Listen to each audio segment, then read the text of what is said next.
And we are back and live once again this Wednesday, August 26th of 2026. It is the Spin Cycle. Andrew Southwick and R.C. Williams with you. That's right, your resident Morion, as we learned yesterday.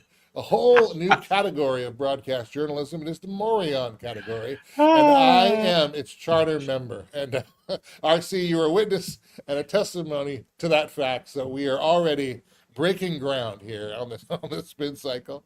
Oh my goodness! And just as a humorous aside, I was lamenting my Seattle Mariners last week, but they have turned some things around, and I am now, I believe again, which is terrible, which means I'm going to be really depressed next week, or you know how it goes. I'm just letting you know these are the mood swings of a Seattle sports fan, and here we are. Morion League Baseball, yes. Morion League Baseball. That is exactly right. Oh my gosh. We need to turn that into some swag, like Morions. We need to capitalize on that, because that is uniquely us. We'll have mugs, we'll have shirts, we'll have click pens. It'll be fantastic. Headbands. Morions. Yes. We'll develop a set of glasses. It'll be fantastic. All right. Okay, lots to get into today, so we do want to get right to it, my friend. But before we do, RC, let everybody know where they can find us and why they should like, share, and subscribe. All critical, Andrew, all things Watchmen Action. You start at Watchmen, M-E-N, WatchmenAction.org. If you're looking for Watchmen Action on the socials, super easy to find us. Just type Watchmen Action into the search bar with either your fingers or your thumbs, depending on the device. You can also catch the Spin Cycle live weeknights at 9:30 Eastern on the new Watchmen Action Network. That is Beck Cable Channel 40 in the great state of North Dakota, and streaming at all the places that you might expect, including WatchmenAction.org. Now, if you're looking for all things Andrew Southwick, you can find him at Watchmen Action, but you can also find him on YouTube at Culture Crossroads 316. Episodes of the Spin Cycle, Culture Crossroads, and Andrew's incredible monologues, no Morion included, are all found there. Please make sure to like, share, and subscribe as appropriate so more people get this information so they have context. All right, and context for Morion, if you don't know what we're talking about, watch the very end of yesterday's Spin Cycle. You'll see what we mean, and it'll be fantastic. We're going to make a thing out of it. It's going to be the new cultural touchstone, will be the Morions. I'm telling you, we're going to break ground. Okay, we are going to kick off here with some updated information on the Lindsay Clancy trial. The reason we are doing this, we covered this a couple of days ago, and of course it's been all over, and it is an emotional tinderbox. It really is for many, many people. But we want to bring just the facts, just the hard news. Here's what's coming out, because, and RC, you can tell me if I'm off my rocker here. I think what happens, it's a microcosm of what happens in a lot of things.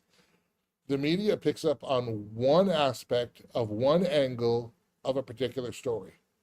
And that aspect, that angle is designed to get an emotional response out of you and me. And typically one of rage or anger, something like that. And because that gets clicks, that gets ratings, that translates into ad dollars and everything else. And so then we, in our initial frustration, outrage, indignation, whatever it might be, whether it's righteous or not, that becomes the reality that we construct. And then unfortunately, we also now, because we have such a customizable world in terms of media, most people, like the money in media is made if we were to just tell people what they were thinking and affirm everything everybody thinks, we'd be making $50,000 a month. But if you're just coming for, well, here's some truth on this, and yeah, here's what we think about it, but here's truth, that doesn't sell as much. And the media knows this. So they don't tell you the truth about a lot of things. They don't tell you what's happening. This is part of the trial. Recently, Dr. Kirk Heilbrun, pardon me if I'm not pronouncing the name correctly, is evaluated Lindsay Clancy over 3 days in April of this year and testified the 24th and 25th of this month. Here is a little bit of the doctor's testimony, and then I'm going to highlight some facts of the case for you as they are unfolding.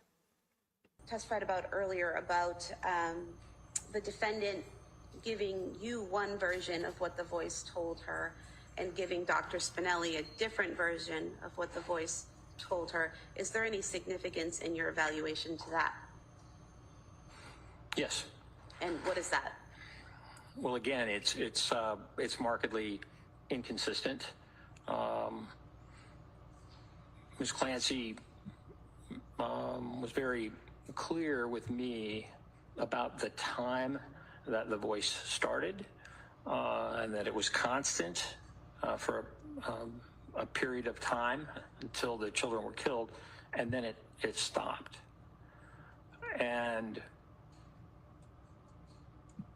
according to Dr. Spinelli's report, Ms. Clancy stated that the voice started much, much earlier, actually, when Patrick Clancy left.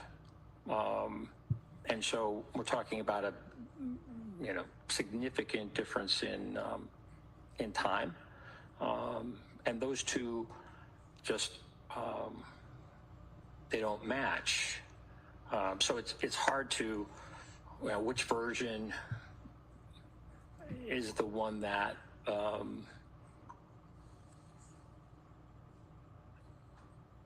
I should consider. Okay, so the psychologist there, the psychiatrist there is testifying that we've got two different timelines of when these voices occurred. Let me just give you some context. These are just facts, okay? Dr. Kirk Heilbrun evaluated Ms. Clancy over 3 days in April, as I mentioned, testified that was just from a few days ago. The diagnosis for Lindsay Clancy was bipolar 2 disorder, but did not find evidence of a full manic episode. He did acknowledge significant depression, hopelessness, suicidal ideation. He testified that Clancy was, however, not experiencing an acute psychosis or a genuine command hallucination when the children were killed. The reason is because of the issue with the voice. Heilbrun testified that the alleged male commanding voice reportedly lasted only about 18 minutes around the killings and then stopped. And he described that pattern as highly unusual for a genuine psychotic hallucination.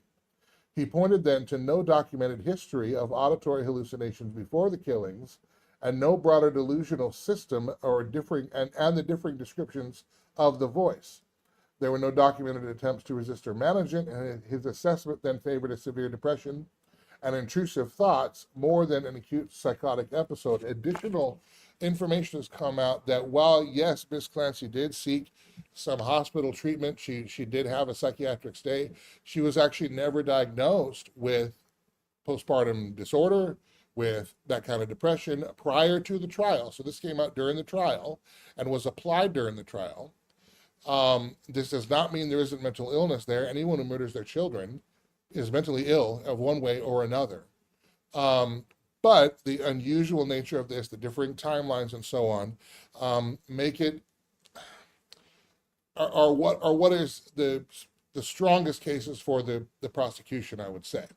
Additionally, I do think that, if you, what's undisputed here, that Clancy killed her children, she had seriously mental health problems before the killings.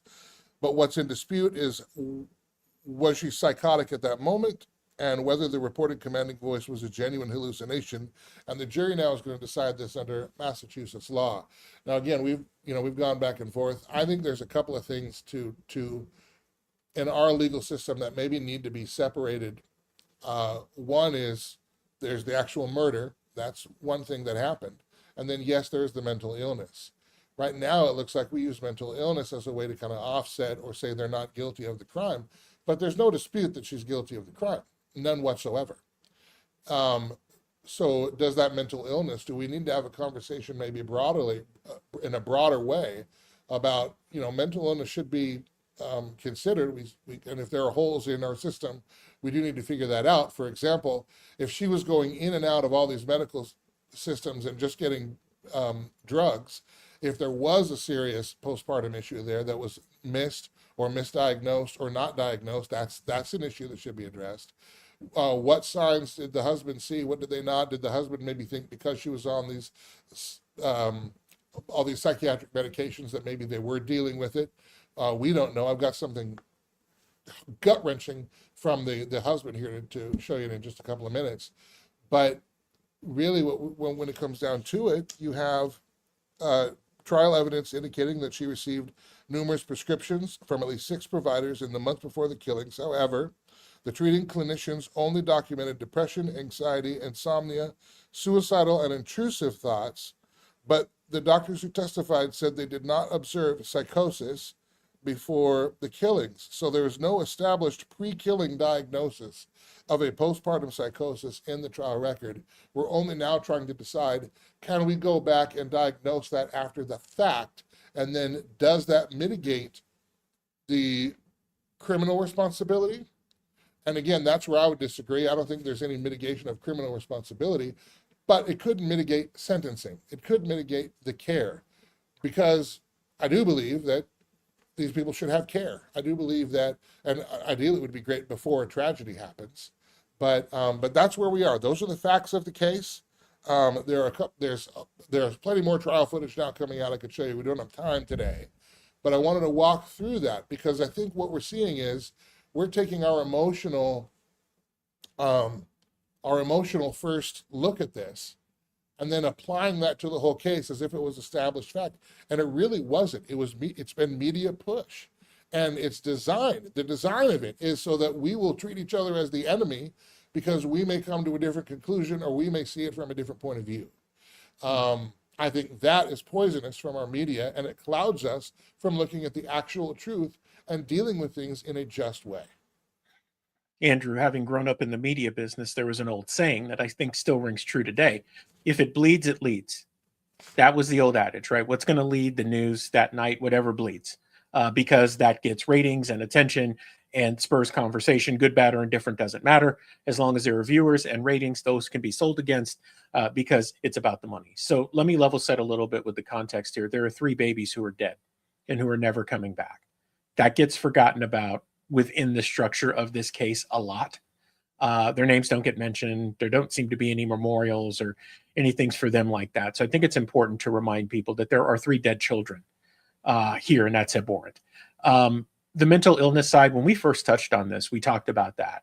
And one of the things that I shared is this is yet another hole in a system that just seems to be full of holes, almost to the degree where many professionals in many industries simply are not doing their job, either from incompetence or just lack of care or even paying attention. It almost seems like many people are just trying to get through life, right? And it's like, well, okay, whatever, I'll get to it later. Next thing you know, there are people out killing people because from a mental health perspective, a diagnosis is missed, warning signs are missed, and yet our surveillance state seems to work perfectly, but I digress. These things are sad. So Andrew, I don't know if the jury has been given any orders as to what they can convict on, but I get the sense in the state of Massachusetts that she likely will not get the death penalty. And what will probably end up happening, even if there is additional evidence to the contrary, is we probably end up with a case of some type of life imprisonment in a mental institution. Which, I mean, I don't know how much that solves or if this woman ever gets back to the place where she's normal, or is justice actually done for the victims in this case. It's sad all around. And the fact that, as you stated, the media industry is okay with this and a bunch of other things that they do like this too, says a lot about why we, as you mentioned at the top of this segment, aren't making $50,000 a month, because the truth and context around the truth just doesn't seem to pay well. But I think people would be well to be reminded that there are 3 dead babies here. And this is a tragic case, multiple failures at all points, but justice still does need to be done. Yeah, and I think one of the things that we have to be careful of here is the precedents that we set when we're saying, well, this condition excuses your responsibility and accountability from consequences. Even God himself, when Adam and Eve sinned in the garden, which was, by the way, that was the worst thing that's ever happened to man because they affected everybody and brought death into the world and sin into the world. And that's why we have conversations like this. But God, while he came in the person of Jesus Christ and he paid the penalty before God for sin for those who would believe, that's what we believe on this show. I know that some of our viewers don't, but that is part of where we come from. That he paid the penalty. So he also paid the ultimate price for this murder as well, and that's what we believe, which means also that there is forgiveness available for Miss Clancy if she were to receive it. And that is something that we can pray for, and we can pray for biblically, which is why getting help while serving a life sentence is probably a good thing for her in an effort, hopefully, of spiritual redemption. But what God did not do was remove the consequences of our sin and our actions here on earth. We seem to want to remove those consequences from our sin, and that's what we're trying to do. Have we noticed that no matter what it is, whether it's abhorrent things like this or just our behaviors that are self-destructive, addictions, you know, when we're raising the prosecutable felony theft from $50 to $950 or $1,500. We're not going to prosecute you unless you steal more than $1,500. These carve-outs for our sin that seemingly absolve consequences is something we seem to chase as a culture. So, and that's where I see the distinction here between dealing with the mental health aspect of it separately from the accountability for the crime. Hopefully I'm making sense. And that, you know, because, for example, do you remember Chris Benoit, the wrestler? And Yes. when he killed his family, there's no Yep. doubt he had mental illness, likely CTE from all the chair shots and stuff and landing on his head. Now, he killed himself, so we didn't have a prosecution to have this conversation. But one of the things we have to be careful of is if we start making these carve-outs, the problem with equal justice under the law is the law needs to be equally applied. So then we have to have some kind of mental illness carve-out that we can apply to men and women when they decide to kill people. I think that's a very dangerous road to go down. So hopefully we see, yes, a guilty verdict, and dealing with the mental illness is on the sentencing side of the piece, not on the criminally responsible side. Because otherwise, I mean, my goodness, O.J. Simpson, they did that trial exactly like that. They made it about race. We all fell into it. Now, whether or not the racism was true or not, or whether or not there were bits of it that were true or not, does anybody dispute who the real killer was? Oh boy, it's interesting too because I have a very intimate knowledge of the Simpson case. But it is hard to dispute if you actually look at the evidence, what happened there, right? And I don't know that this is any different, but we get so wound up emotionally in this process, and that comes from what we are fed. I mean, you know, we talk, Andrew, on this show about salvation. A good spiritual cleansing with lots of bleach and everything else probably does us a whole lot of good right now. Yeah. And so anyway, so we wanted to bring that to you. Those are the facts. But again, we have to be careful because if we're going to start carving out, here's why this was okay to do, particularly when it's coming to these heinous crimes, I just believe we start down a dangerous road in America where all of a sudden now we're absolving people of responsibility, and that does need to be, that accountability still needs to be there, even if other interventions maybe should have been made, or need to be made now. And that's a separate conversation. All right, we'll leave that there. Let's move on to some GOP news. Oh, before I go, my goodness, some sad news today. Did you see that Tim Curry, character actor, he was in Rocky Horror Picture Show and Clue, and famously played Pennywise the Clown in the miniseries of It back in the day. He died today, 80 years old. They do. I don't believe in the, The threes.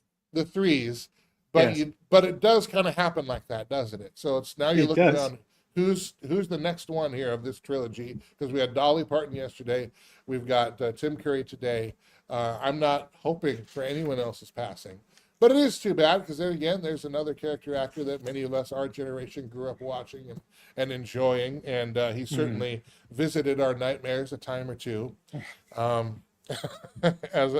as Pennywise the Clown. But nonetheless, he did pass away, and that's too bad. A buddy of mine, who I've had on Culture Crossroads, Dylan Novak, and some of you can check him out on Facebook. He's called the Celebrity Evangelist. That does not mean he is a celebrity who is an evangelist. He evangelizes to celebrities. He goes to Comic-Cons. He brings Bibles that are personalized. He studies who they are, and he tries to meet them where they're at spiritually. And I believe he had an opportunity to share the gospel and give Tim Curry a Bible. And Tim Curry had said he was open to talking about spiritual things. I don't know that he came to faith. I don't see any evidence of that, or haven't heard any evidence of that. I would pray so in his last moments. But anyway, people were trying to reach him with the gospel there as well. So there's that kind of close connection to this show. But Tim Curry did pass away, so we'd be remiss without mentioning that. Okay. Darline Graham, we talked about this yesterday in a runoff against Ralph Norman for South Carolina GOP Senate. She won the runoff, let's see here, roughly 52-48. And the criticism surrounding Darline Graham and among conservatives is that she doesn't know what she's doing. She's almost the GOP version of Kamala Harris. And in terms of her knowledge, without the word salad, maybe. Right? Oh, man. But isn't that, I mean, that's kind of what she is. Trump picked her, and so she won. And she has a famous last name. Now, I'm not a Ralph Norman apologist, but I think that note, and we just had a lightning and thunder here. So if I go down, we've got a storm right over us. All right? So if spin cycle ends early, it's because there's a storm. I'll do what we can here. But anyway, the GOP almost seems unserious as a party, because if we're going to nominate these people for Senate seats and have them go into a general election, and by her own admission, she doesn't know much about foreign affairs, she doesn't know much about the economy, she doesn't have any bills she's bringing to the table, she doesn't have any ideas of what she might want to do or push forward, she just has a famous last name, and Donald Trump said so. If that's all we're going to be as a party, I mean, I don't know that we are prepared to face the challenges that are up against freedom and liberty today. She's perfect for the job, Andrew. She doesn't know anything, kind of like a lot of the Senate, right? Hey, why not? Let's just all join and do it. But there's something biblical here, Andrew, that strikes me about those passages that talk about who will rule over us if we are disobedient or if we worship idols. Isn't it interesting that the old saying that you get the government you deserve really seems to be playing itself out now? I mean, the circus or whatever it is, I think that the GOP's bigger issue is, do they run into a potential issue in November through this process? Maybe unlikely because it's South Carolina, but still, does it open a door for there to be a threat? And that's not the only threat that's out there. But the people of South Carolina, as best I can tell, have spoken. Trump's endorsement is enough to get you in by a razor's edge. I think that for those who don't follow the government apparatus, generally what happens, because Senate terms in the U.S. Senate are 6 years, here's generally how it works. The first 2 years, you're trotted out to talk about all the bad stuff and to do all the dirty things, because by the time it's time for you to be reelected, nobody will remember. So a big part of Darline Graham's job is going to be to do a bunch of the dirty work the first couple of years. And then she'll be given an opportunity to do something, and then they'll prepare her to run again 6 years from now. So just kind of prepare yourself to be utterly disappointed, generally speaking, when it comes to that. But I think it's a testament, Andrew, to where we're at today. It seems like the quality of public servant at any level has just degraded to the point where either it is a filthy money pig grab, it is complete and utter incompetence, or it's just unrestrained arrogance combined with incompetence. So you get the worst of both worlds in those instances. I mean, what does it hold for Darline Graham? Who knows? Does she get a fast and loose education in how the Senate works? Potentially, but I don't think a whole lot's going to get done there. Well, some of the context to this, President Trump explicitly framed his endorsement of Darline Graham as continuing Lindsey Graham's legacy, which is ironic because Lindsey Graham was one of the rhinos that we'd been trying to primary for years, and President Trump continued to endorse him and continued to move on. Graham campaigned as a dependable supporter of Trump's agenda. Well, of course, because if you're going to have Trump's agenda, you're going to have to be a yes man for him. Ralph Norman backed Nikki Haley in 2024 in the presidential primary. President Trump brought that up when Norman sought his endorsement. So there's a little bit of, pettiness going on there, it would look like. And then, of course, Trump's support brought allied spending that likely turned Graham into the nominee. RC, are we getting to the point where a presidential endorsement is now a substitute for a candidate's record, knowledge, and actual independent judgment? I think it's always been that way, Andrew. It's just magnified when it seems like the White House is a champagne campaign. So I think it's always been that way. It's a get out of jail free card a lot of the times, especially depending on the following or the level of following.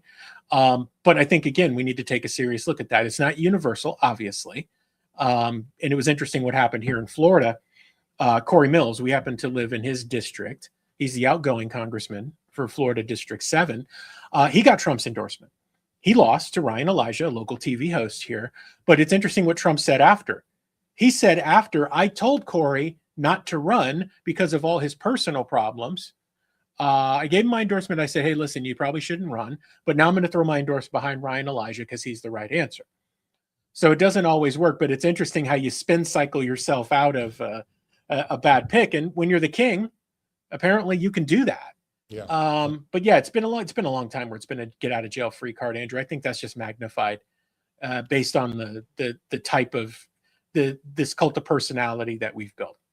From one pick to another, and again, concerning endorsements from President Trump, of course, endorsed Byron Donalds for the Florida gubernatorial nomination. Donalds won easily. Like 6 times. And a year ahead of time. I mean, really got in.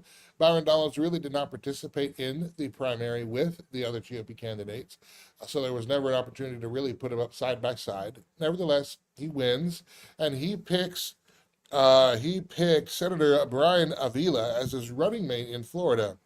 This has brought some concern because, again, the concern with Byron Donalds is really that he's bought and paid for by big tech. Byron Donalds is on record in several videos saying, hey, you're going to have AI data centers. You might as well embrace it. It's going to be great. It's going to be wonderful.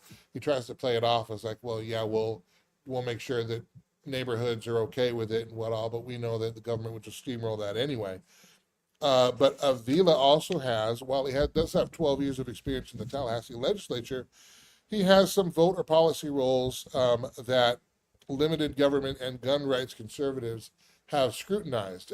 Most recently, he helped charter the mandates for masking and so on during COVID in the Florida legislature, and some conservatives are criticizing him there that he's a COVID madness Nazi or whatever, that kind of thing. Squishy GOP. That's where that title comes from. As House Speaker pro tem, Avila helped develop Florida House operating protocols for the 2021 committee weeks during COVID, and that included altered scheduling, reduced attendance, sanitation breaks, filtration measures, which is masking and everything else. In terms of red flag and due process, Florida's risk protection order system allows law enforcement to petition a court. Supporters call it a pre-violence intervention tool, but critics argue civil procedures can create serious Second Amendment due process concerns. The question is now Avila supported this, so gun rights and Second Amendment say this is a violation, and the concern is that you have one liberal Republican, basically Democrat, now choosing another perceived more liberal Republican, and the conservative gains that have been made and won here in Florida will be quickly undone. So, Andrew, all the stuff that you mentioned is important, but let's talk really about why Brian Avila is actually there. One, he is a deft politician when it comes to the Florida system. He is good friends with a bunch of lobbyists around the way. He understands how all of those things work in Tallahassee, which for those outside of Florida, that is Florida state capital and seat of government for whatever that's worth. So Avila knows his way around significantly. He's connected in all the right ways. Let's talk about why the other reason that he's there. So Byron Donalds, more than likely, will be the next governor of Florida. One of the things that you will see once both of them get their sea legs is a big move to eliminate something called home rule. Now, some of our insiders have talked about this off the record, so I want to keep them off the record until they're comfortable coming on the record. But home rule basically states that the city and the county have precedence over the state, like you might expect, right? Your backyard is governed by people that you're closest to. Therefore, that if the state or the federal government does something they don't like, they can tell them to pound sand. Well, in the Byron Donalds world, that creates an issue when you want to get things done. So what they're probably going to do 2 or 3 years in is they're going to come back around and say, listen, a lot of these challenges that we have is because of home rule. Everybody should be on the same page here. We should reclaim our rights to do things as residents of Florida, and home rule is stopping that. Well, Brian Avila is the perfect guy to grease the skids of the legislature to make this gruel palatable enough for people to swallow it and to take it and say, please, sir, can I have another? That's pretty scary, Andrew, but that's what you get, as you mentioned, when you put two squishies together to be squishy, right? They can get all the money, and then whatever agenda or thing that needs to get rammed through, they can do it under the guise that, hey, we're being good conservatives. Let's be good conservatives together, and let's get this done. But what's going to get done actually significantly would erode your rights as a citizen in the city or the county in which you live. So Brian Avila, on the surface, you'd say, okay, well, that pick, I guess. It's kind of like the equivalent of like Mike Pence, right? And the surface, you're like, okay, that's pretty milquetoast. I guess that makes sense. But underneath, there is something that is significantly different and that is probably inherently dangerous. Now, again, Culture Crossroads, Spin Cycle, Watchman Brief, Tomorrow's News 6 months ago, right? Just bookmark this and watch closely and watch what happens as this administration gets into place and things start to move. Now, in fairness, Avila did support the Stop Woke Act that DeSantis backed, and he has supported several conservative policy initiatives and priorities in the legislature. He has received strong ratings from several different conservative or free market groups, but the issue of concern is that he does have those specific departures from positions that have become central to Florida's conservative movement. And again, what made it so, where we went from Democrats out being Republicans being outregistered by Democrats by 200,000 to now Republicans outregistering Democrats in Florida by more than 1 million. That's a big deal to happen really over the course of DeSantis's first term. And now we'll see if that is enough of a headwind to elect Byron Donalds. I suspect that it is, even with some of the disenfranchised GOP voters. Speaking of disenfranchised GOP voters, here's our last story for the day. Are GOP voters beginning to get fed up? Are they fed up enough to stay home? I want to bring, let's see if I can find this. I may or may not, because I might not have saved it in my bookmarks. It happens sometimes. But I'm looking for it is a ex post that is emblematic of many. Here we go. Yeah, let me bring this to the stage here. Whoa, no, stop that. Okay, let me share this with you here. Live streaming and TV, folks. Live streaming and TV, you got it. All right, remove that, bring that up. There it is. This is from Tim Sharp. He said on X, he says, I grew up in a Christian home. My parents were never political. My home always just voted Republican because abortion is murder. So single issue voter. And that's true. Conservatives tend to be issue by issue voters. And a lot of times that's a contrast to some Democrat voters that are more communal in their outlook. He says, I've never voted for a Democrat. I may never vote for a Democrat, but I may also never vote for a Republican again. My vote will be earned or it will not be cast. There is some concern that a lot of Republican voters are going to stay home. A lot of the coalition that brought Trump back to the White House in 2024 are going to stay home in these midterms and just not vote because they feel like no matter what they do, their policy imperatives never get done. By the numbers, AFP Action, roughly, let me bring this back up right here. No, get out. Here we go. No, come back up. There you are. All right. Roughly, 1 in 5 reliable Republican voters surveyed in 6 battleground states were considered at risk of either staying home or voting Democratic. Economy and inflation were the leading concerns.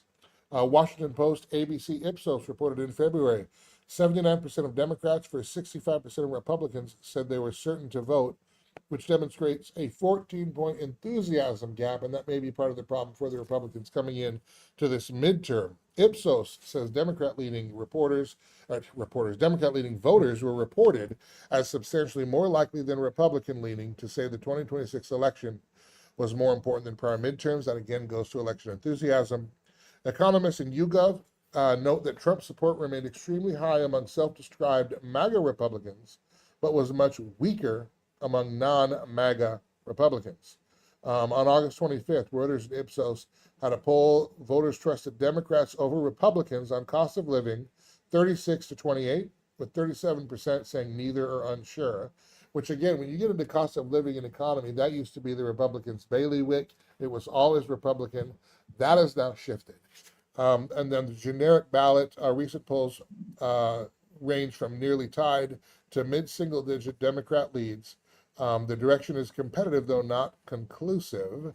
And so, I mean, you have there by the numbers an enthusiasm gap, a trust gap, and then also, as noted from some, a frustration gap, because no matter what we do, we keep voting to stop the nonsense, but the nonsense continues and further ingrains itself. And again, you can look at the endorsements of people like Darline Graham, maybe a wonderfully nice person, maybe somebody you'd love to have as a neighbor or a family member or a friend, but maybe not someone you would want in the Senate at this time in our history.